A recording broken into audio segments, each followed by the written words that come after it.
Hello दोस्तों, कैसे हैं आप सभी। स्वागत है आपका हमारे यूट्यूब चैनल नवाचार आईएएस एकेडमी में। दोस्तों, मैं चंद्रपाल यादव। जैसा कि आप देख रहे हैं कि हमारे जो पिछले लेक्चर हुए हैं वैदिक सभ्यता से संबंधित, मैंने लेक्चर 1 के तहत ऋग्वैदिक काल को पूर्ण कराया था और लेक्चर 2 के तहत मैंने उत्तर वैदिक काल को समझाया था। लेक्चर 3 के तहत मैं वैदिक साहित्य को मैंने आपको सामने रखा और बारी बारी से हर चीज़ों को समझाया। आज मैं उसी को कंटिन्यू रखता हूं और जो लेक्चर मैंने खत्म किए हैं और तीनों लेक्चर उनका आज क्या है, जो आयोग द्वारा पूछे गए क्वेश्चन हैं जिसमें यूपीपीसीएस, यूपीएससी या फिर बीपीएससी या मध्य प्रदेश पीसीएस, सबके द्वारा जो क्वेश्चन पूछे गए हैं आज हम उनकी बारी बारी से चर्चा करेंगे और आयोग में आए हुए क्वेश्चन हैं उन्हीं की हम चर्चा करेंगे। तो आप देखिएगा और अच्छे से पढ़िएगा। उम्मीद है कि मेरे जो पिछले लेक्चर हैं आपने वो तीनों देख लिए होंगे और सबके नोट्स बना लिए होंगे, जिसके तहत आपको, अगर आपने अच्छे से नोट्स बनाया है, चीज़ों को समझा है, जाना है, तो आप क्या है कि अच्छे से आप इन आंसरों को ठीक से कर लेंगे और आपको करने में कोई दिक्कत नहीं होगी। जैसा कि मैं पिछले से आपको करा रहा था, जैसे मैंने हड़प्पा सभ्यता संबंधित कराया था, पाषाण काल से संबंधित कराया था, उसी के आधार पे आज ये भी हम कराएंगे और आपको 5 सेकंड का समय देंगे प्रत्येक क्वेश्चन को करने के लिए, ताकि आप अच्छे से समझ सकें और अपने क्वेश्चन आंसर को आप नोट करते जाइएगा और बाद में कैलकुलेट कीजिएगा कि आपके कितने क्वेश्चन ठीक हुए हैं और कितने गलत हुए हैं। तो इस आधार पर आपकी एक तैयारी है, ओवरऑल उसको आप एक आकलन कर सकेंगे कि आपकी तैयारी सही डायरेक्शन में जा रही है। तो चलिए आपको लेके चलते हैं हम क्वेश्चन आंसर की ओर। जो महत्वपूर्ण क्वेश्चन है, बार बार आयोग द्वारा रिपीट किए जाते हैं, उन क्वेश्चनों को देखते हैं और समझते हैं कि हमारे लेक्चर के द्वारा कितने क्वेश्चन डायरेक्ट यहाँ से मिलते हैं। तो चलिए लेके चलते हैं आपको इस क्वेश्चन आंसर की ओर और समझते हैं इनके बारे में। तो देखिएगा सबसे पहला क्वेश्चन क्या है। तो सबसे पहला क्वेश्चन ये है, क्वेश्चन नंबर 1, आर्य शब्द इंगित करता है। आर्य शब्द इंगित करता है। ऑप्शन ए निर्जातीय समूह को, ऑप्शन बी यायावरी जन को, ऑप्शन सी भाषा समूह को, ऑप्शन डी श्रेष्ठ वंश को। तो इसमें से करिएगा, आपका टिक लगाइएगा और आप एक कॉपी और नोट पेन साथ में लेकर रखिएगा, ताकि आपको वहां लिखते जाइएगा कि आपका कौन सा क्वेश्चन ठीक हुआ है और कौन सा गलत हुआ है। तो इसको करिएगा, इसमें कौन सा आंसर आपका ठीक है। चलिए इसके आंसर की हम चर्चा करें तो ये इसका जो आंसर है ऑप्शन डी है। ऑप्शन डी श्रेष्ठ वंश को। ऑप्शन डी श्रेष्ठ वंश को। यहाँ देखेंगे आपको निर्जाति समूह, एक जनजाति समूह को यहाँ पर दर्शाया गया है। यायावरी जन उस समय के एक जो जन समूह हुआ करते थे, उस समूहों को दर्शाया गया है। भाषा समूह मतलब है एक भाषा से एक भाषा के व्यक्ति का एक समूह माना जाता है भाषा समूह, उसको यहाँ पे दर्शाया गया है। लेकिन ये जो इसका आंसर है वो है श्रेष्ठ वंश को। श्रेष्ठ वंश यानी आर्य लोग अपने आप को क्या मानते थे, एक उत्तम पुरुष मानते थे या श्रेष्ठ पुरुष मानते हैं। तो उसके आधार पर इस वैदिक सभ्यता को ही एक श्रुति सभ्यता या फिर आर्य द्वारा निर्माता जो कहलाते हैं, या आर्य द्वारा निर्मित सभ्यता कहा गया है वैदिक सभ्यता को। तो आर्य शब्द इंगित करता है हमारा श्रेष्ठ वंश को। अब देखते हैं दूसरा क्वेश्चन, और दूसरा क्वेश्चन को देखिएगा। तो देखिए क्वेश्चन नंबर 2, सबसे पुराना वेद कौन सा है। अब आप देख रहे होंगे कि सब क्वेश्चन तो वही है जो डायरेक्ट पूछे गए हैं, मैंने लिखाए हैं, उसके द्वारा डायरेक्टली क्वेश्चन वही आ रहे हैं। हाँ, ऐसे ही क्वेश्चन आते हैं। ये जो सब क्वेश्चन आप देख रहे हैं वो सब आयोग द्वारा पूछे गए क्वेश्चन है। तो देखिएगा क्वेश्चन नंबर 2, सबसे पुराना वेद कौन सा है। Option A Yajurveda, option B Rigveda, option C Samaveda या ऑप्शन डी अथर्ववेद। इसको लगाइए आप और देखिएगा। चलिए इसका जो आंसर है वो है option B option B Rigveda. तो जैसा कि मैंने आपको बताया था कि ऋग्वेद एक सबसे प्राचीन वेद है और सबसे बड़ा भी ग्रंथ है, एक प्रकार से सबसे बड़ा वेद है। और इसको अगर देखा जाए तो इसमें 10 मंडल हैं और 1028 सूक्त हैं और 10,580 इसमें ऋचाएं हैं। यानी एक प्रकार से सबसे बड़ा वेद कौन सा है? ऋग्वेद है और सबसे प्राचीन वेद भी है। सबसे नया वेद या सबसे बाद का वेद की हम बात करें तो वो अथर्ववेद है, जिसमें एक प्रकार से 731 सूक्त हैं और 6000 श्लोक हैं। तो ये सबसे बाद का वेद है अथर्ववेद। और एक प्रकार से इसमें जादू टोना कर्मकांड से संबंधित चीजों को यहाँ पर दर्शाया गया है, भूत प्रेत जादू टोना से संबंधित। यजुर्वेद की बात करें तो यजुर्वेद ये एक प्रकार से इसमें देखा जाए तो 1990 श्लोक हैं और ये 2 भागों में बांटा गया है, शुक्ल यजुर्वेद और कृष्ण यजुर्वेद। सामवेद की हम बात करें तो सामवेद एक प्रकार से देखिए, यजुर्वेद एक कर्मकांडीय वेद है, एक प्रकार से कर्मकांडीय वेद है। सामवेद की बात करें तो सामवेद का जो एक प्रकार से पाठन करने वाला होता है या अध्ययन करने वाला को उद्गाता कहते हैं। और इसमें 1549 श्लोक दिए गए हैं।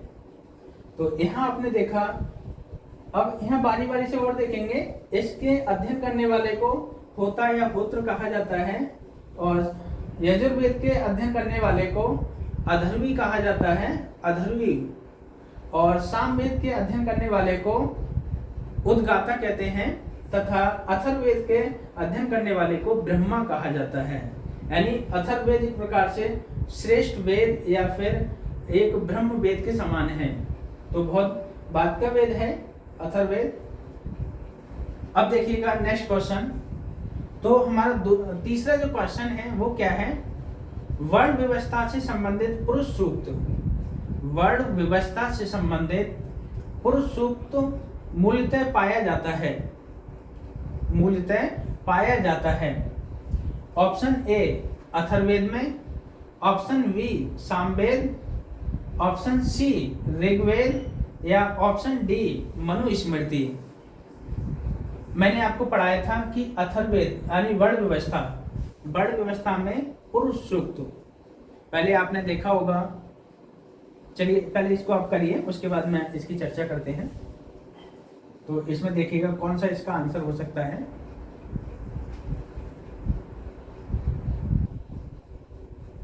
चलिए इसका जो आंसर है वो है ऋग्वेद। इसका जो आंसर है वो है ऋग्वेद। अब आप देख रहे होंगे कि पुरुष सूक्त मैंने आपको पहले पढ़ाया था, ये कहाँ से संबंधित है? मैंने ऋग्वैदिक काल से संबंधित आपको बताया था। और पुरुष सूक्त में सबसे पहले वर्ण व्यवस्था की चर्चा की गई है। पहले जो वर्ण व्यवस्था होती थी वो कैसी थी? तो वो एक कर्म पे आधारित थी, कर्म पे आधारित थी, जो उत्तर वैदिक काल तक आते आते किस पर आधारित हो गई थी? जन्म पे आधारित हो गई थी। तो अथर्ववेद मैंने आपकी चर्चा की, तो अथर्ववेद अलग बात है। अथर्ववेद में जो सभा और समितियां होती थी उनको प्रजापति की पुत्रियां कहा गया है, 2 पुत्रियां कहा गया है। सामवेद मैंने अभी बताया था आपको कि ये इसके पठन पाठन करने वाले को उद्गाता कहते हैं। यहाँ मनुस्मृति की हम बात करें तो स्मृति मैंने आपको बताया कि ये विधि से संबंधित है और मनुस्मृति सबसे प्राचीन स्मृति है जो शुंग वंश के काल में रची गई है। और एक प्रकार से हिंदू धर्म में यह विधि से संबंधित स्मृति है मनुस्मृति। मनुस्मृति में मैंने आपसे कल बोला था कि मनुस्मृति ने ब्राह्मणों को शूद्र कन्या के साथ विवाह करने की अनुमति दी गई है। तो वो मनुस्मृति में ऐसा बोला गया है। ठीक है, आप सब लोग नोट करते जाइएगा और सब क्वेश्चन को लिखते जाइएगा और देखिएगा कि कहाँ आपका कौन सा क्वेश्चन गलत हुआ है और उसको आप कैलकुलेट करिएगा लास्ट में जाके कितने क्वेश्चन आपके ठीक हुए हैं। अब देखते हैं नेक्स्ट क्वेश्चन, क्वेश्चन नंबर 4। निम्न में से कौन सा ब्राह्मण ग्रंथ ऋग्वेद से संबंधित है? तो बताइए इसमें से कौन सा ब्राह्मण ग्रंथ है जो ऋग्वेद से संबंधित है? ऑप्शन ए ऐत्रेय ब्राह्मण, ऑप्शन बी गोपद ब्राह्मण, ऑप्शन सी शतपथ ब्राह्मण या ऑप्शन डी तैत्रीय ब्राह्मण। लगाइएगा टिक और जानिएगा कि आपका कौन सा इसमें सही है। चलिए इसका आंसर मैं बताता हूं। तो इसमें जो ऋग्वेद से संबंधित है ब्राह्मण ग्रंथ वो ऐत्रेय ब्राह्मण है। ऐत्रेय ब्राह्मण ऋग्वेद से संबंधित है।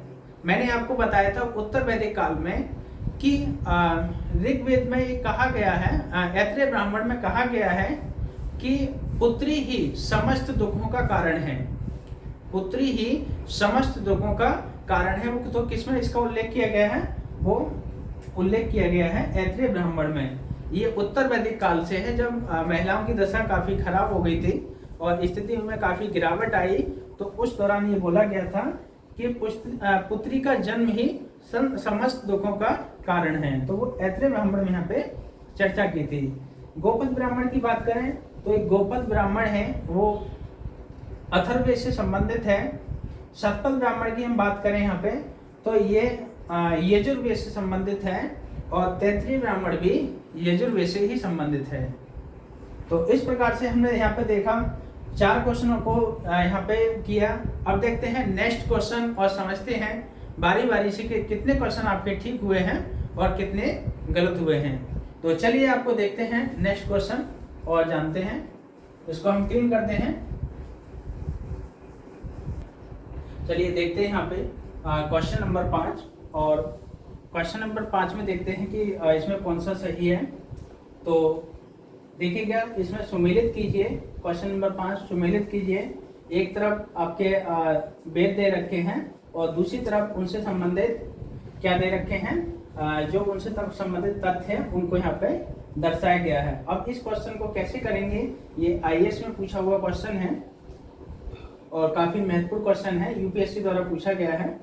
तो यहाँ देखेंगे इसका आंसर कौन सा सही हो सकता है और समझेंगे उसके बारे में।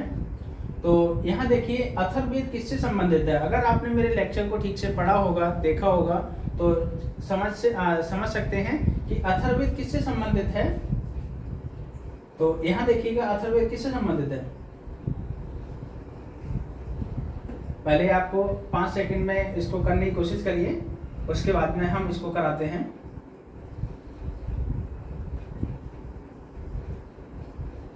चलिए देखिए अथर्ववेद यहाँ पे मिलाते हैं। सबसे पहले तो अथर्ववेद है वो हमारा ये औषधियों से संबंधित है अथर्ववेद। और यहाँ हम बात करते हैं ऋग्वेद की। तो ऋग्वेद किससे संबंधित है, तो ऋग्वेद है ईश्वर की महिमा से। अब आपने 2 यहाँ पे मिला लिए। सामवेद किससे संबंधित है, संगीत से है।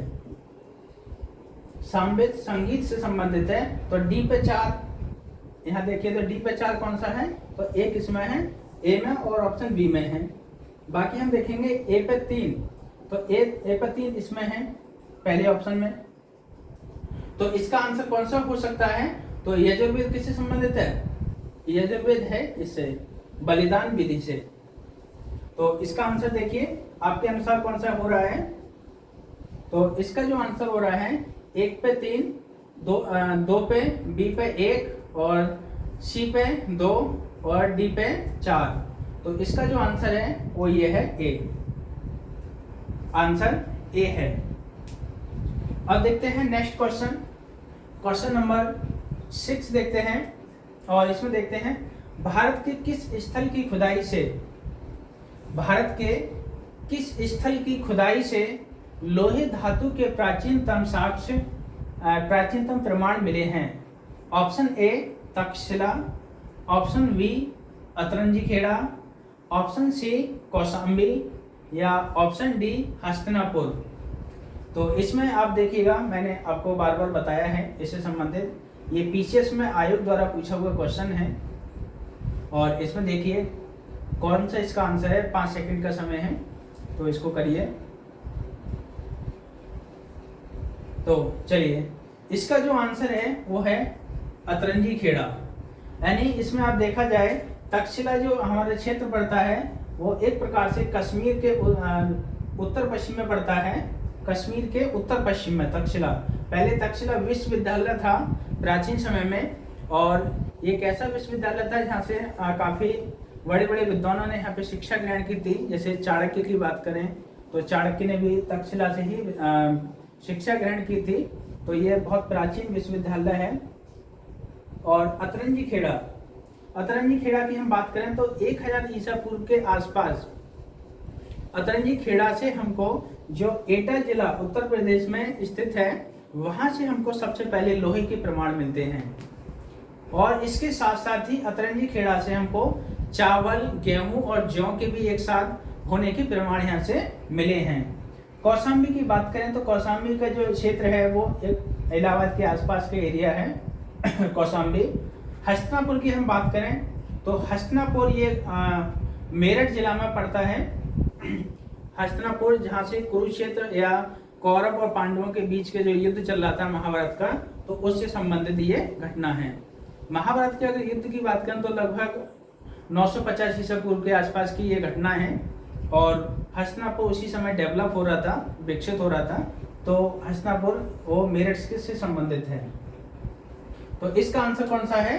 अतरंजी खेड़ा। अब यहाँ पे देखते हैं नेक्स्ट क्वेश्चन, क्वेश्चन नंबर 7। उपनिषद पुस्तकें हैं। मैंने आपको बताया था कल उपनिषद भी पढ़ाए थे। तो ऑप्शन ए धर्म पर, ऑप्शन बी योग पर, ऑप्शन सी विधि पर, या ऑप्शन डी दर्शन पर। मैंने बताया था कि उपनिषद कहते कैसे हैं, तो उपनिषद को ही वेदांत कहते हैं, यानी वेद का सबसे अंतिम भाग उपनिषद कहलाते हैं। और वो किस पर आधारित हैं इसको आप अपने अनुसार करिए, फिर हम आप इसको कराते हैं ताकि इससे आपका कैलकुलेट हो सके कि आप कितने क्वेश्चन आसानी से कर रहे हैं और कितने चीज़ों को अच्छे से आपने पढ़ा है। तो उसको देखिए। तो इसका आंसर है ऑप्शन डी। ये किस पे संबंधित है? दर्शन पर। जब दर्शन पर संबंधित है ये, आप देखेंगे यहाँ पे विधि पर क्या है, स्मृतियां थी, विधि पर स्मृतियां थी। और धर्म पर क्या था? धर्म पर जो वेद पुराण है वो धर्म पर है।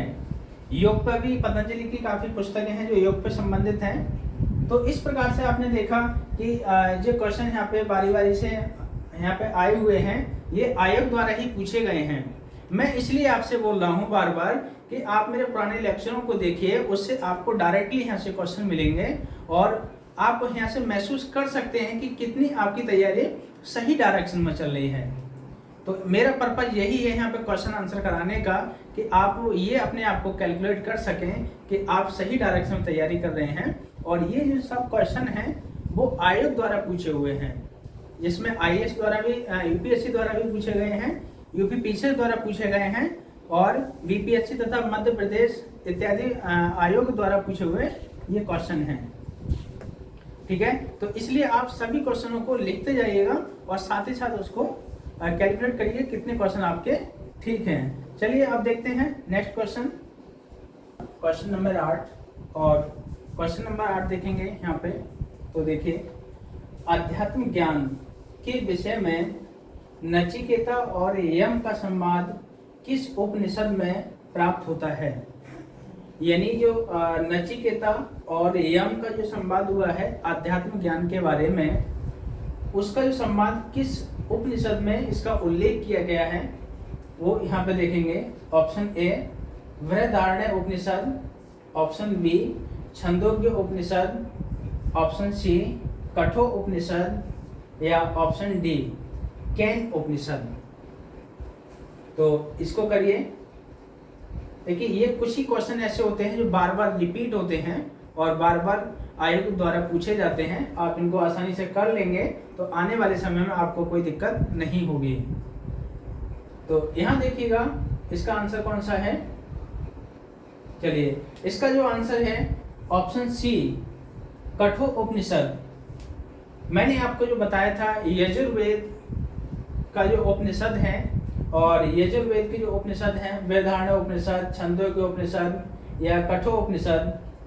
तो छंदोग्य उपनिषद उसका है सामवेद से संबंधित है और बृहदारण्य और कठोपनिषद एक प्रकार से ये यजुर्वेद से संबंधित हैं, और ये भी यजुर्वेद से संबंधित है केन उपनिषद। तो इसमें जो संवाद मिलता है अध्यात्म ज्ञान से संबंधित, तो वो है कठोर उपनिषद, जो नचिकेता और यम का संवाद है। किस पर आधारित है? अध्यात्म ज्ञान पर। नेक्स्ट देखिए, नेक्स्ट क्वेश्चन क्या है? आरंभिक वैदिक साहित्य में सर्वाधिक वर्णित नदी है। आरंभिक वैदिक साहित्य में यानी ऋग्वैदिक काल की बात हो रही है यहाँ पे, तो सर्वाधिक वर्णित नदी है। ऑप्शन ए सिंधु नदी, ऑप्शन बी शतद्री नदी, या ऑप्शन सी सरस्वती नदी, ऑप्शन डी गंगा नदी। तो इसको करिए आप।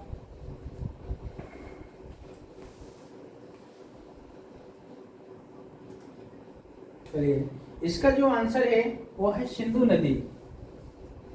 आप देखेंगे कि सिंधु नदी का सबसे ज्यादा वर्णन किया गया है। और यहाँ पे सरस्वती नदी की बात करें तो सरस्वती नदी यहाँ पे इसको नदीत्मा या मातेत्मा यानी नदी में उत्तम माना गया है, वो सरस्वती नदी को माना गया है, जो वर्तमान में घग्गर नदी के नाम से जानी जाती है। और ये घग्गर जो राजस्थान और हरियाणा के क्षेत्र में प्रवाहित होती है, वही सरस्वती नदी है। शतद्री नदी, इसको सतलज नदी कहा गया है और इसकी भी चर्चा मिलती है, लेकिन गंगा नदी का मात्र 2 बार उल्लेख मिलता है, 2 बार उल्लेख ऋग्वेद में।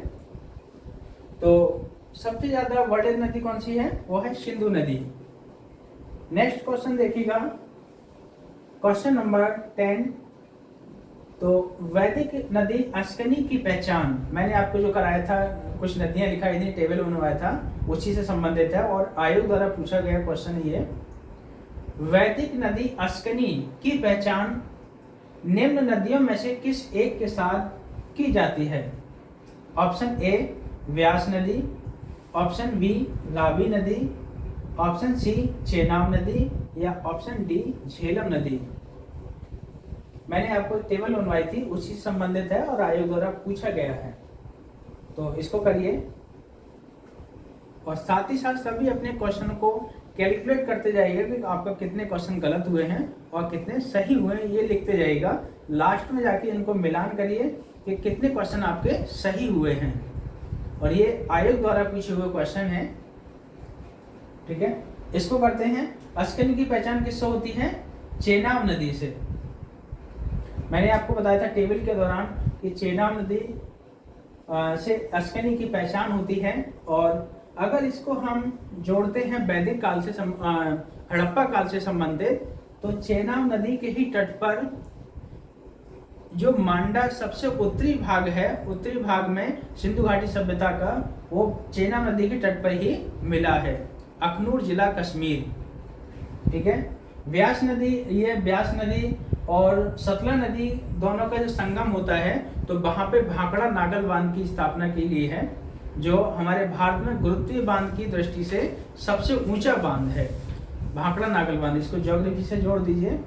झेलम नदी की हम बात करें तो झेलम नदी ये बहती है सिंधु नदी के जस्ट दक्षिण में को बहती है, और जो 5 नदियां हैं उसमें सबसे उत्तरी नदी है वो है झेलम नदी, जो लद्दाख के क्षेत्र में बहती है। ठीक है, रावी नदी की बात करें तो रावी नदी का जो प्रवाहित स्थल है, एक प्रकार से ब्यास और चेनाब नदी के बीच में है, ब्यास और चेनाब नदी के बीच में है रावी नदी। ये भी कश्मीर में बहती है, रोहतांग दर्रे से निकलती है। ठीक है, आप क्वेश्चनों को, हिस्ट्री के क्वेश्चन को आप ज्योग्राफी से आप जोड़ दीजिएगा, तो आपको एक करने में आसानी हो जाएगी और चीज़ों को और अच्छे से आप समझ जाएंगे। नेक्स्ट देखिए, क्वेश्चन नंबर 11। निम्नलिखित वैदिक देवताओं में किसे उनका पुरोहित माना जाता है?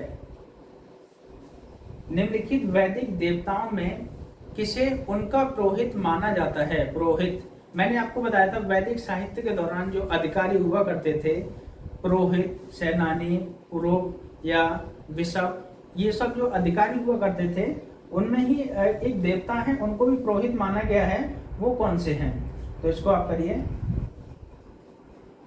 Option A Agni, option B Brihaspati, option C Dhosh या ऑप्शन डी इंद्र। तो इसको करिए, कौन सा इसमें आंसर आपका ठीक है। ऑप्शन वी, इसमें ऑप्शन वी सही है, बृहस्पति।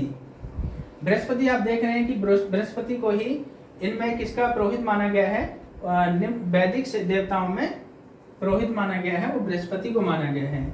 इंद्र की चर्चा हम बात करें तो वैदिक काल में इंद्र का सबसे बड़ा बोलबाला था और सबसे प्रमुख देवता थे इंद्र, जिनसे संबंधित 250 ऋग्वेद में इनसे संबंधित श्लोक दिए गए हैं, ऋचाएं दी गई हैं।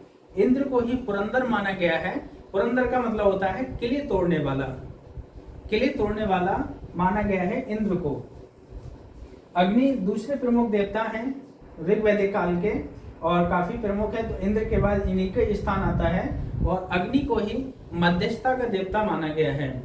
यानी इनका कहने का मतलब ये है कि जब कोई चीज हम चढ़ावे में चढ़ाते हैं या अग्नि में हम समर्पित करते हैं तो वो चीज अग्नि से जलकर जिस देवता के नाम पे चढ़ाई जाती है वो वहां तक पहुंचा दी जाती है।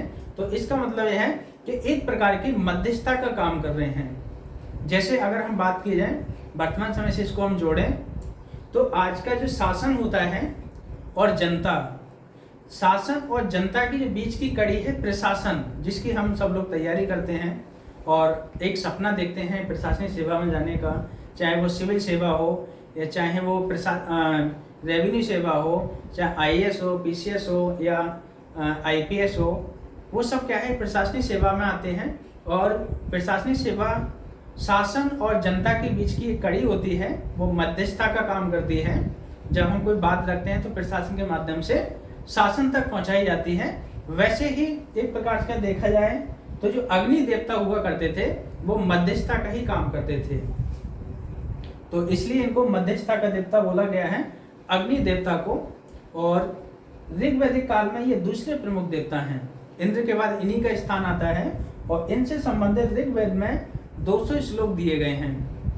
इतने प्रमुख देवता हैं। अब देखें यहाँ पे, ये आपने क्वेश्चन देखे और समझे। अब चलिए नेक्स्ट देखते हैं अगले क्वेश्चनों को और जानते हैं इनसे संबंधित। तो अगले क्वेश्चन को देखिएगा, चलिए इनको मिटाते हैं, इनको क्लीन करते हैं और सभी अगले क्वेश्चनों को देखते हैं। देखिएगा क्वेश्चन नंबर 12 और 12 नंबर क्वेश्चन को देखिए। सूची 1 को सूची 2 के साथ सुमेलित कीजिए तथा कूट से सही उत्तर का चयन करें। देखिए एक तरफ वैदिक नदियां दे रखी हैं सूची ए में और सूची 2 में उनके आधुनिक नाम दे रखे हैं और ये नदियां हैं वैदिक और उनके आधुनिक नाम है और ये कूट दे रखा है, उनसे संबंधित आपको मिलान करना है। मैं आपको पढ़ देता हूँ वैदिक नदियां कौन सी हैं। कुंभा, परसुणी, सदानेरा, सुतुद्री। आधुनिक नाम क्या क्या हैं? गंडक, काबुल, रावी और सतलज। मैंने आपको एक टेबल लिखाई थी, उस टेबल के दौरान इसको आपको आसानी से कर लेंगे। देखिए ये जो क्वेश्चन हैं, बड़े बड़े क्वेश्चन हैं, ये यूपीएससी द्वारा पूछे हुए क्वेश्चन हैं और मैं यहाँ ये नहीं चाहूँगा कि मैं उन क्वेश्चनों को जो जटिल हैं वो उनको मैं आपसे छुपा लूँ, ताकि आपके साथ में ऐसा कोई धोखा नहीं होना चाहिए। मैंने इसलिए ये क्वेश्चन रखे हैं कि ताकि आप बड़े बड़े क्वेश्चनों से भी परिचित रहें और इस प्रकार के क्वेश्चन भी करने की कोशिश करें। ये भी यूपीएससी द्वारा पूछा हुआ क्वेश्चन है।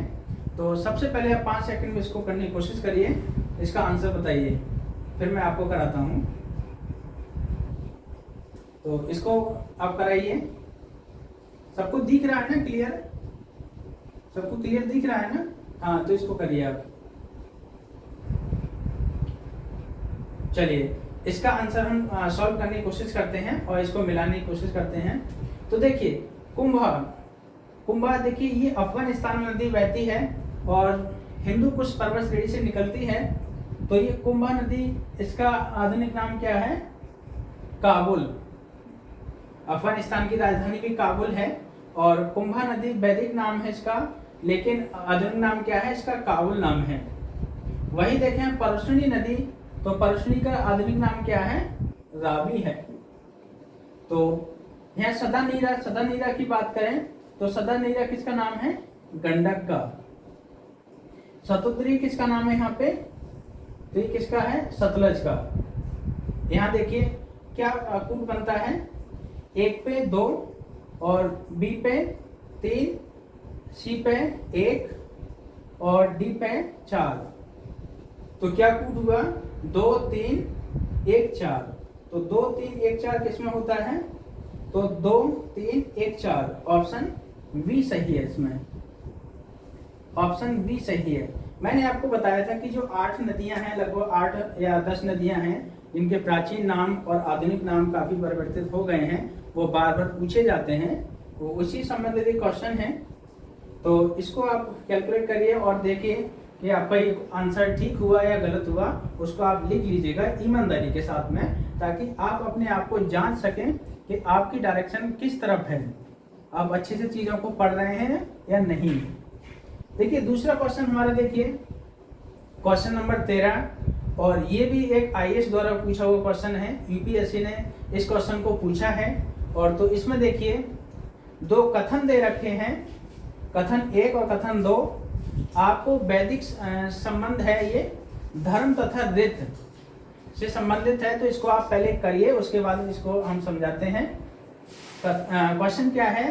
धर्म तथा रीत भारत की प्राचीन वैदिक सभ्यता के एक केंद्रीय विचार को चित्रित करते हैं। इस संदर्भ में निम्न कथनों पर विचार करें। कथन नंबर 1 क्या कह रहा है? धर्म व्यक्ति के दायित्वों एवं स्वयं तथा दूसरे के प्रति व्यक्तिगत कर्तव्यों की संकल्पना था। ये वैदिक काल की बात हो रही है। और दूसरा कथन क्या है? रीत मूलभूत नैतिक विधान था जो श्रद्धि और उसमें अंतर्निहित सारे तत्वों के क्रियाकलापों को संचालित करता था। यहाँ आप देखेंगे और समझेंगे कि ये जो 2 कथन दे रखे हैं, उनसे संबंधित आप इन दोनों पर चर्चा करिए और तुक्का लगाने की या फिर समझने की कोशिश करिए इसको, क्या क्या इसमें ठीक हो सकता है। और वैदिक काल से संबंधित है ये, धर्म तथा रीत के बारे में। तो 5 सेकंड का समय, आप इसको सॉल्व करिए। ये यूपीएससी द्वारा पूछा हुआ क्वेश्चन है और यूपीपीसीएस में भी 2 बार रिपीट हुआ है क्वेश्चन। चलिए इसको हम सॉल्व करते हैं। तो इसको सॉल्व करते हैं। धर्म व्यक्ति के दायित्वों एवं स्वयं तथा दूसरों के प्रति व्यक्तिगत कर्तव्यों की संकल्पना था। यानी इनके कहने का मतलब है कि जो धर्म होता है, धर्म का मतलब होता है धारण करना, किसी विधि विधान या विचारों को धारण करना, चाहे वो किसी से संबंधित हो, और वो ऐसे विचार होते हैं, वो सही होते हैं एक प्रकार से, जो स्वयं तथा दूसरे के प्रति, अपने तथा किसी अन्य व्यक्ति के प्रति कर्तव्य जो होते हैं उनकी संकल्पना था कि आपका ये कर्तव्य है, आपका ये आपको काम दिया जा रहा है, आपका मतलब क्या है? कर्तव्यों का मतलब है धर्म है आपका, इस काम को आप ऐसे करिए। तो कथन हमारे एक क्या है? सही है। कथन 1 भी सही है। और कथन दूसरा देखते हैं। रीत मूलभूत नैतिक विधान था। ठीक बात है। रीत क्या था? एक प्रकार से मूलभूत नैतिक विधान था। नैतिक, एथिक्स यानी इथिकल, जो श्रद्धि और उसमें अंतर्निहित सारे तत्वों के क्रियाकलापों को संचालित करता था। यानी यहाँ पे एथिकल डायनामो की बात होती है कि एथिकल जो नैतिक विधान था, नैतिक रूल थे, वो क्या है? अंतर्निहित सारे तत्वों की क्रियाकलापों को संचालित करता था। ये भी बात सही है। जब ये दोनों कथन सही हैं तो ऑप्शन कौन सा ठीक हो सकता है? ऑप्शन सी सही है। इसमें एक व दोनों सही हैं। तो ये आपने देखा एक प्रकार से आईएएस द्वारा पूछा हुआ क्वेश्चन है। आप ऐसे क्वेश्चन भी बार बार यूपीएससी पूछती है या यूपीपीसीएस भी इस प्रकार के क्वेश्चन को बार बार पूछे जाते हैं। तो आप इन क्वेश्चनों को अच्छे से अध्ययन करिए और समझने की कोशिश करिएगा। चलिए अब नेक्स्ट क्वेश्चन देखते हैं। नेक्स्ट क्वेश्चन यहाँ क्वेश्चन देखिएगा, क्वेश्चन नंबर 14। निम्नलिखित अभिलेखों में से कौन सा ईरान से भारत में आर्यों के आगमन की सूचना देता है। यानी ऐसा कौन सा अभिलेख है जो भारत में आर्यों के आने की सूचना देता है, वो कौन सा है? Option A Mansehra, option B Shahbazgarhi, option C Boghazkoi, option D Junagadh. इसको करिएगा और टिक लगाइएगा आपका कौन सा इसमें ऑप्शन है। तो इसमें देखिएगा ऑप्शन सी बोगजकोई। आपने देखा होगा एक अभिलेख मिलता है 1400 ईसा पूर्व में, जो 1400 ईसा पूर्व में मिलता है ईरान के क्षेत्र में, जो बलूचिस्तान के जस्ट पश्चिम में का जो भाग है ईरान के क्षेत्र में, वहाँ मिलता है बोगजकोई। एक अभिलेख मिलता है जो 1400 ईसा पूर्व समय पहले का है, और उसमें जो सूचना दी जाती है कि आर्य जो आए थे वो बैक्टीरिया या फिर पश्चिमी एशिया से या मध्य एशिया से आए थे, वो उसकी सूचना देता है अभिलेख बोगजकोई। तो नेक्स्ट क्वेश्चन देखिएगा, पूर्व वैदिक आर्यों का धर्म प्रमुख था। मैंने आपने बताया था जो ऋग वैदिक काल था या पूर्व वैदिक काल था उसको एक ही माना जाता है। उन व्यक्तियों का आर्य जो हुआ करते थे वो क्या करते थे, उनकी हम चर्चा करते हैं। तो मैंने आपको बताया कि वो एक प्रकार से किस प्रकार की पूजा करते थे। यहाँ पे आप देखिए ऑप्शन ए भक्ति, ऑप्शन बी मूर्ति पूजा और यज्ञ, ऑप्शन सी प्रकृति पूजा और यज्ञ, ऑप्शन डी प्रकृति पूजा और भक्ति। इसको आप टिक करिएगा और देखिए कौन सा आंसर आपका ठीक है।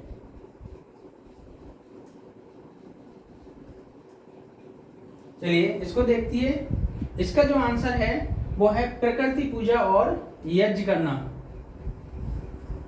मैंने आपको बताया था कि जिस समय ऋग्वैदिक काल में जो आर्य लोग थे वो प्रकृति की पूजा करते थे और यज्ञ किया करते थे, लेकिन वही उत्तर वैदिक काल में आते आते वो क्या हो गया, यज्ञ और कर्म कांड में वो लीन हो गए थे, जिसलिए काफी बलि दी जाने लगी थी।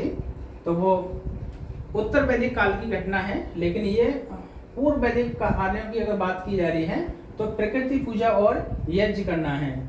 मूर्ति पूजा के हमें कोई साक्ष्य नहीं मिलते हैं यहाँ से एक प्रकार से, और भक्ति के भी साक्ष्य नहीं मिलते हैं। वो प्रकृति की पूजा करते थे, ठीक है, जैसे सूर्य की पूजा करना, जल की पूजा करना इत्यादि, पृथ्वी की पूजा करना इत्यादि वो करते थे। नेक्स्ट देखिएगा, प्रसिद्ध 10 राजाओं का युद्ध किस नदी के तट पर लड़ा गया? Option A Ganga, option B Brahmaputra, option C Kaveri या ऑप्शन डी रावी नदी। मैंने आपको लिखाया है ये क्वेश्चन, और ये क्वेश्चन बार बार पूछा जाता है अगर आपने ठीक से अध्ययन किया है तो इसको करिए और जानिए इसका आंसर कौन सा हो सकता है। आप लगाइएगा, पहले 5 सेकंड समय है। चलिए इसका जो आंसर है ऑप्शन डी रावी नदी। रावी नदी को ही आप देखेंगे कि जो प्राचीन भारत में या प्राचीन वैदिक नदियों में परुष्णी नदी कहा जाता था परुष्णी। रावी नदी को ही परुष्णी नदी कहा जाता है और वैदिक काल में। और इसी नदी के तट पर मैंने बताया था आपको कि जो भरत वंश के राजा सुदास हुआ करते थे, उन्होंने 10 राजाओं, अन्य जनों की जो 10 राजा हुआ करते थे उनसे युद्ध लड़ा और उन 10 राजाओं को पराजित किया था। तो वो क्या है, रावी नदी के तट पर लड़ा गया था। रावी नदी कहाँ बहती है, अगर इसको भूगोल से जोड़िए आप, तो रावी नदी जो निकलती है वो हिमाचल प्रदेश के रोहतांग दर्रे से होते हुए जम्मू कश्मीर में बहती है। और ये किसकी सहायक नदी है, ये सिंधु नदी की सहायक नदी है रावी नदी, ठीक है। तो इसी नदी के तट पर जो 10 राजाओं का एक प्रसिद्ध युद्ध था वो लड़ा गया था।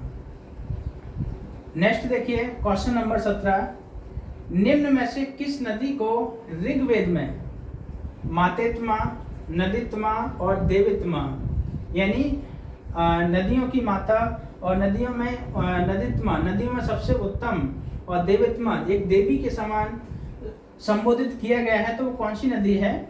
सिंधु नदी, ऑप्शन ए सिंधु नदी, ऑप्शन बी सरस्वती नदी, ऑप्शन सी विस्तृता नदी, या ऑप्शन डी यमुना नदी। तो इसमें से कौन सा है वो आप इसको आंसर करिए।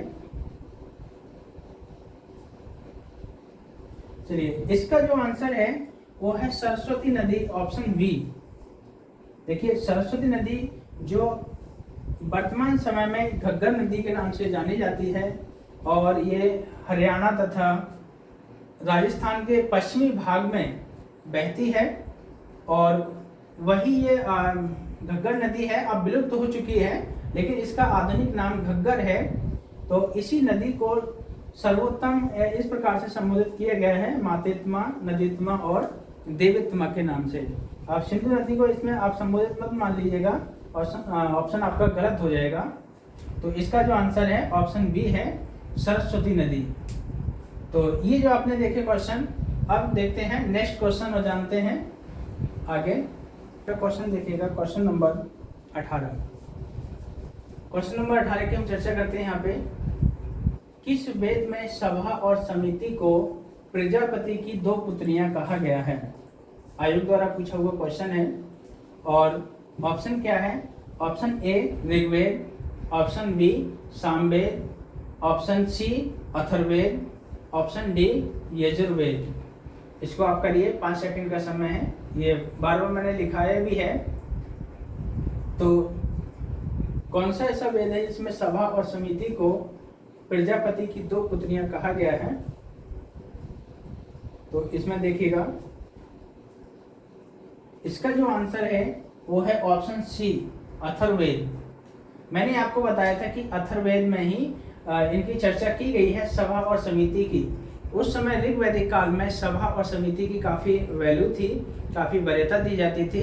समिति के द्वारा ही राजा का चुनाव होता था और समिति में महिलाएं भी भाग लेती थी। एक आम सभा होती थी समिति, और सभा क्या है?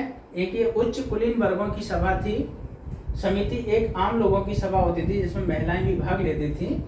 और इतना महत्वपूर्ण था ये कि अथर्ववेद में इसको क्या कहा गया है कि प्रजापति की 2 पुत्रियां के समान थी ये।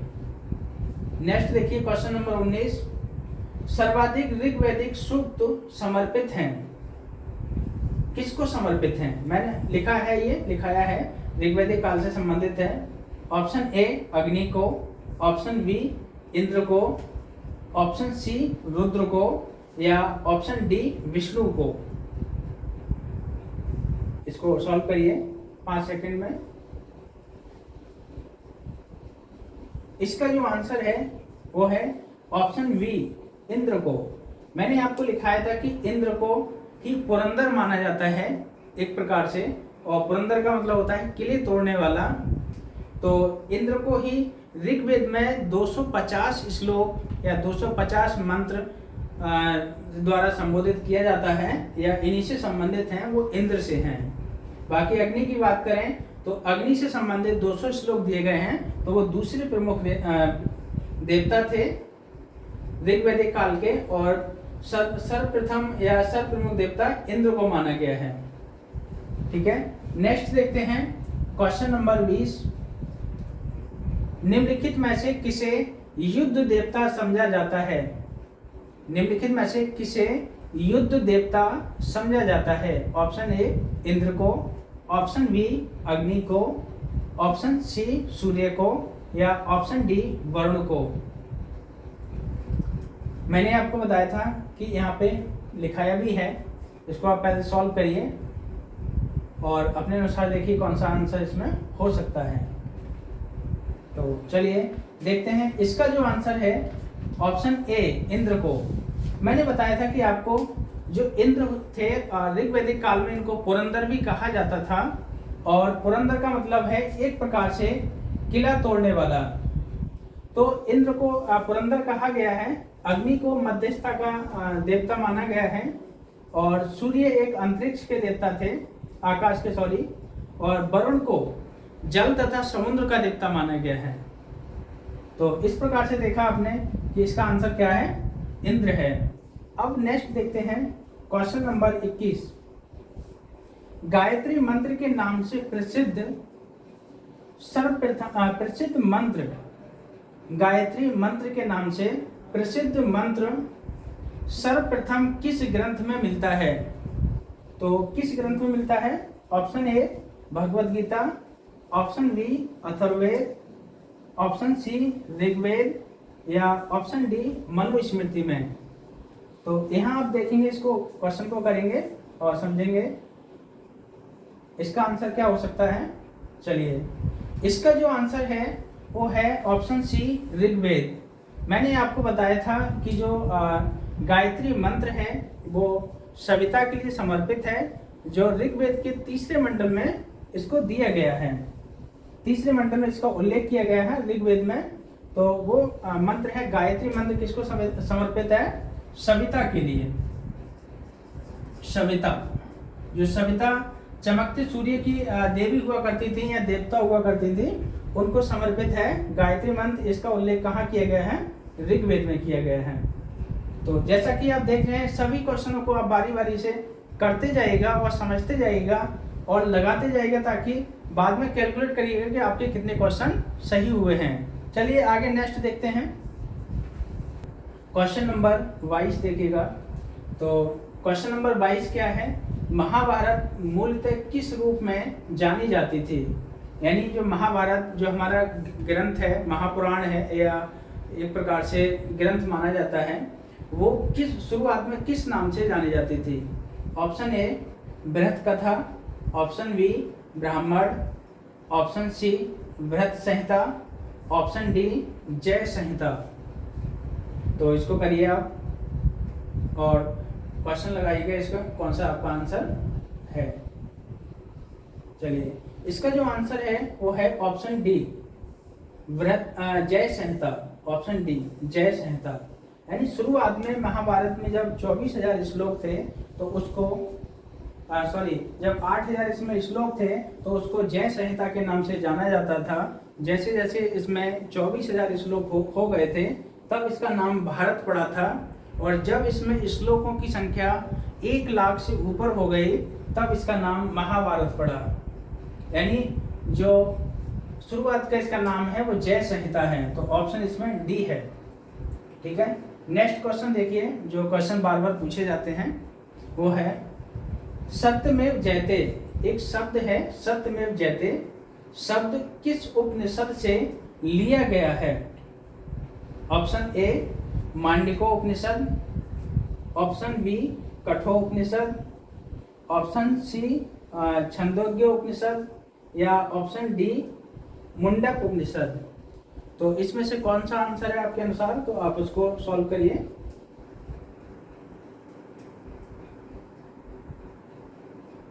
चलिए, इसमें है जो इसका आंसर है ऑप्शन डी मुंडक उपनिषद। ऑप्शन डी मुंडक उपनिषद। यानी मुंडक उपनिषद से जो सत्यमेव जयते शब्द है, आपने देखा होगा जो सिक्के के नीचे या हमारे जो अशोक स्तंभ जो हमारा चिन्ह है, राष्ट्रीय चिन्ह, उसके जस्ट नीचे लिखा हुआ है सत्यमेव जयते। वो जो शब्द लिया गया है वो मुंडक उपनिषद से लिया गया है, मुंडक उपनिषद से। और मुंडक उपनिषद किससे संबंधित है? तो वो संबंधित है अथर्ववेद से। अथर्ववेद का उपनिषद है मुंडक उपनिषद। नेक्स्ट देखिएगा क्वेश्चन नंबर 24। वैदिक काल में किस जानवर को अघन्य माना गया है? वैदिक काल में किस जानवर को अघन्य का मतलब है न मारे जाने योग्य, जिसको मारा नहीं जा सके, ऐसा जानवर कौन सा था?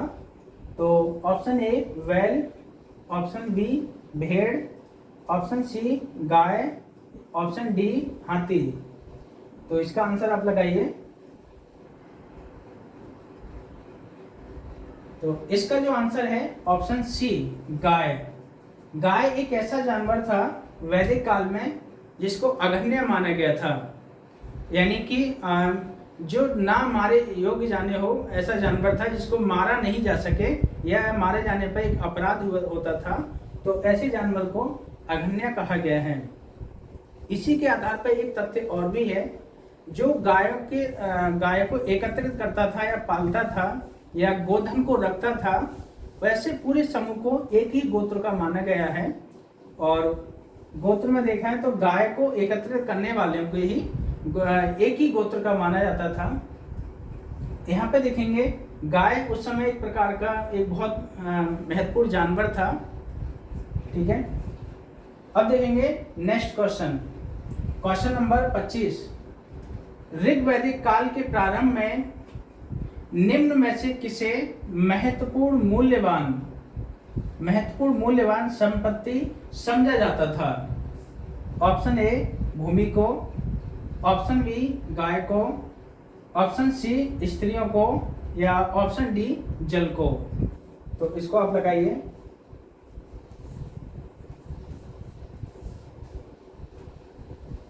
इसका जो आंसर है वो है ऑप्शन बी गाय को। ऋग्वैदिक काल में गाय की बहुत वैल्यू थी। क्यों थी? क्योंकि ऋग्वैदिक काल में पशुपालन का प्रमुख व्यवसाय था और खेती को वो ज़्यादा वरीयता नहीं देते थे। खेती को सिर्फ वही उतना ही उत्पादन करते थे जिससे उनका जीवन यापन हो सके, और महत्वपूर्ण वरीयता ये लोग गाय को दिया करते थे। इसलिए गाय के ऊपर भी बहुत सारे युद्ध हुआ करते थे उस समय गाय के लिए। तो एक प्रकार से गाय उस समय एक महत्वपूर्ण पशु था और एक संपत्ति के रूप में समझा जाता था। इसी के आधार पर एक आकलन किया जाता था कि गाय जिस व्यक्ति के पास ज़्यादा होंगी वही व्यक्ति सबसे ज़्यादा धनवान होगा। यहाँ आपने देखा लगभग 25 क्वेश्चन आपने सॉल्व किए। अब आप कैलकुलेट करिएगा कि आपके इसमें कितने क्वेश्चन सही हुए हैं और कितने क्वेश्चन गलत हुए हैं। अगर गलत हुए हैं तो कौन कौन से क्वेश्चन हुए हैं, और उन प्रश्नों को आप क्या करिएगा, एक तरफ लिख लीजिएगा और उनको बार बार रिपीट करिएगा जो प्रश्न आपके गलत हो गए हैं। इस आधार पर देखिएगा, अगर आपके 25 प्रश्नों में से 15 प्रश्न से अधिक आपके सही हो रहे हैं या 15 प्रश्नों से आपके डायरेक्ट हमारे लेक्चर से आपको मिल रहे हैं, तो आप समझिएगा कि आपकी जो स्टडी है एक सही डायरेक्शन में जा रही है, एक सही अनुभूति में जा रही है और आपको तथ्य और कंटेंट एक सही मिल रहा है। क्योंकि ये जो क्वेश्चन हैं वो आयोग द्वारा पूछे गए हैं। जैसा कि मैं आपको बता दूं कि ये जो क्वेश्चन आयोग द्वारा पूछे गए हैं, जब पीसीएस में कोई क्वेश्चन पूछा जाता है तो उसके आधार पर इस टॉपिक से संबंधित यानी पूरी वैदिक सभ्यता से संबंधित एक क्वेश्चन आना निश्चित है। वो इन्हीं में से हो सकता है या इन्हीं से समरूप कोई एक क्वेश्चन हो सकता है। तो आप क्वेश्चन को बारी बारी से अच्छे से कलेक्ट करिएगा और समझिएगा, ताकि आपकी जो तैयारी है वो दोबारा से आपको ज़रूरत ना पड़े किसी कंटेंट को पढ़ने की। आप एक तरफ से चीज़ों को क्लियर करते जाइएगा।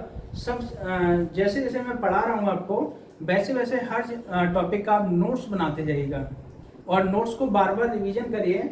अगर आपको हमारे इसी टॉपिक से संबंधित, जैसे मैंने आपको आज 25 क्वेश्चन लगभग सॉल्व कराए, उनसे संबंधित अभी आपको लगता है कि कहीं कोई गलती हुई है या कमी हुई है आपके अनुसार, तो आप हमारे कमेंट सेक्शन में जाके हमको कमेंट कर सकते हैं, बता सकते हैं कि सर यहाँ गलती की है, हम उसको सुधारने की पूरी कोशिश करेंगे।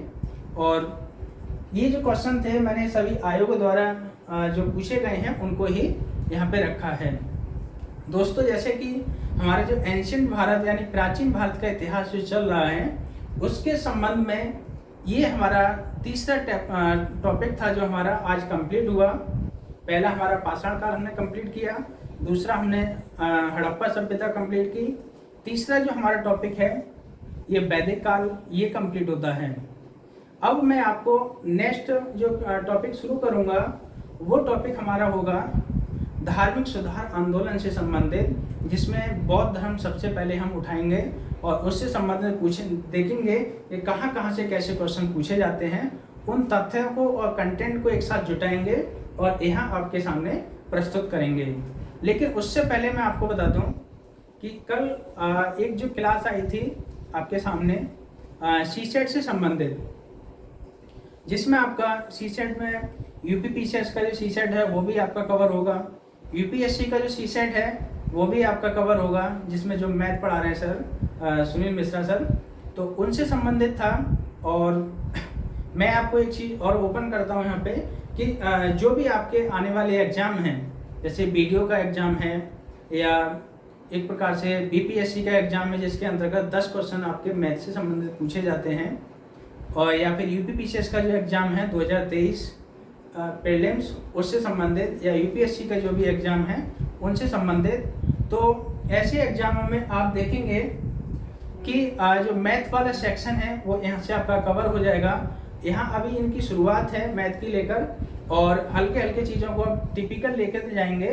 तो पहले अभी शुरू से बेसिक पढ़ा रहे हैं आपको, फिर एडवांस आपको मैथ पढ़ाएंगे ताकि आपकी साथ ही साथ सभी तैयारी हो सके। साथ ही साथ मैं एक जानकारी और देना चाहूँगा आपको कि जो हमारे दूसरे सर हैं एसके ठाकुर जी, आज हो सकता है कि उनकी जल्द से जल्द क्लासेस स्टार्ट हो जाएं, क्योंकि उनको जो सेक्शन सौंपा गया है इकोनॉमिक्स से संबंधित, भारतीय अर्थव्यवस्था से संबंधित, वो आपको समय के अनुसार पूरा कराएंगे। मैंने जैसे एक कल भी बोला था कि हमने जो वचन आपको दिया है कि जो भी यूपीपीएससी या फिर यूपीएससी 2023 प्रीलिम्स तथा मेंस की तैयारी कर रहे हैं, उनका हम समय पे सभी पूरा सिलेबस कंप्लीट कराएंगे। तो इकोनॉमिक्स की क्लास भी आपकी जल्द ही स्टार्ट होने वाली है, और उसके बाद हम आपको लेके आएंगे अपना अगला चैप्टर जो प्राचीन भारत के इतिहास से संबंधित होगा, जो धार्मिक सुधार आंदोलन के तहत रहेगा, जिसमें हम सबसे पहले बौद्ध धर्म पढ़ाएंगे, फिर जैन धर्म पढ़ाएंगे। अगर मेरी वीडियो आपको अच्छी लग रही है तो आप ज़्यादा से ज़्यादा दोस्तों में शेयर करिएगा, ताकि वो भी अपने जो मिलने वाले हैं या जो तैयारी करने वाले हैं उनको पहुंचाएं और उनको भी इस चीज़ का बेनिफिट मिले। दोस्तों, जैसा कि एक मैं आपको बता दूं कि एक हमारा ग्रुप है, फेसबुक ग्रुप है, वहाँ हमने एक ग्रुप बनाया है नवाचार आईएएस एकेडमी दिल्ली के नाम से। वहाँ भी हम अच्छे टॉपिक को वहाँ रखते हैं, अपना लिंक शेयर करते हैं। जो भी उस व्यक्ति को ग्रुप को ज्वाइन करना चाहे तो वहाँ से जाके ज्वाइन कर सकता है और वहाँ से नॉलेज को कलेक्ट कर सकता है। वहाँ हम पीडीएफ के रूप में अपना कंटेंट भी रखेंगे आने वाले समय में, ताकि सबको हर चीज़ उपलब्ध हो सके। तो आज के लिए इतना ही काफ़ी है, और वीडियो को आप अच्छे से देखिएगा, नोट्स को अच्छे से बनाइएगा, और कोई प्रॉब्लम हो तो आप हमें कमेंट सेक्शन में जाके कमेंट करिएगा ताकि कोई दिक्कत ना हो। तो आज के लिए इतना ही काफ़ी है। धन्यवाद।